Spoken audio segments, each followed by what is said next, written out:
சங்கீதம் 49. கோராகின் புத்திரரிலுள்ள ராகத் தலைவனுக்கு ஒப்புவிக்கப்பட்ட சங்கீதம். ஜனங்களே, நீங்கள் எல்லாரும் இதை கேளுங்கள்.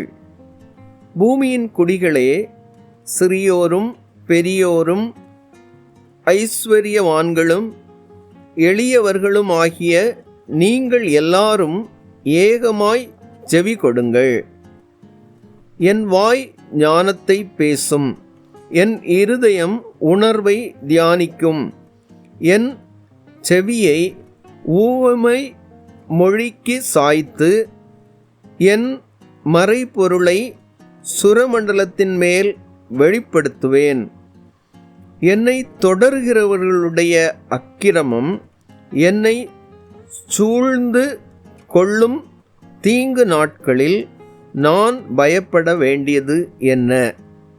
தங்கள் செல்வத்தை நம்பி தங்கள் திரளான ஐஸ்வர்யத்தினால் பெருமை பாராட்டுகிற ஒருவனாவது தன் சகோதரன் அழிவை காணாமல் இனி என்றைக்கும் உயிரோடு இருக்கும்படி எவ்விதத்தினாலாவது அவனை மீட்டு கொள்ளவும் அவனிமித்தம் மீட்கும் பொருளை தேவனுக்கு கொடுக்கவும் கூடாதே.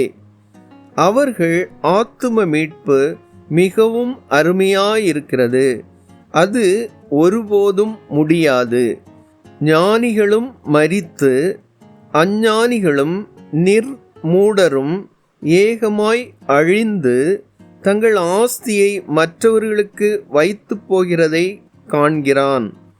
தங்கள் வீடுகள் நித்திய காலமாகவும் தங்கள் வாசஸ்தலங்கள் தலைமுறை தலைமுறையாகவும் இருக்கும் என்பது அவர்கள் உள்ளத்தின் அபிப்பிராயம். அவர்கள் தங்கள் நாமங்களை தங்கள் நிலங்களுக்கு தரிக்கிறார்கள். ஆகிலும் கனம் பொருந்தியவனாயிருக்கிற மனுஷன் நிலைத்திருக்கிறதில்லை, அழிந்து போகும் மிருகங்களுக்கு ஒப்பாயிருக்கிறான். இதுதான் அவர்கள் வழி, இதுதான் அவர்கள் பைத்தியம். ஆகிலும் அவர்கள் சந்ததியார் அவர்கள் சொல்லை மெச்சிக்கொள்ளுகிறார்கள். ஆட்டு மந்தையைப் போல பாதாளத்திலே கிடத்தப்படுகிறார்கள். மரணம் அவர்களை மேய்ந்து போடும். செம்மையானவர்கள் அதிகாலையில் அவர்களை ஆண்டு கொள்வார்கள்.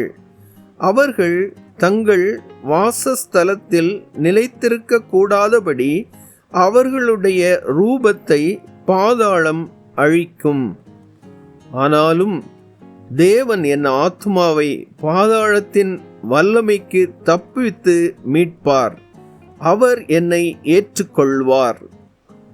ஒருவன் ஐஸ்வர்யவானாகி அவன் வீட்டின் மகிமை பெருகும்போது நீ பயப்படாதே. அவன் மரிக்கும்போது ஒன்றும் கொண்டு போவதில்லை. அவன் மகிமை அவனை பின்பற்றி செல்வதும் இல்லை. அவன் உயிரோடு இருக்கையில் தன் ஆத்துமாவை வாழ்த்தினாலும் நீ உனக்கு நன்மையை நாடினாய் என்று மனுஷர் அவனை புகழ்ந்தாலும் அவன் என்றென்றைக்கும் வெளிச்சத்தை காணாத தங்கள் பிதாக்களின் சந்ததியை சேருவான்.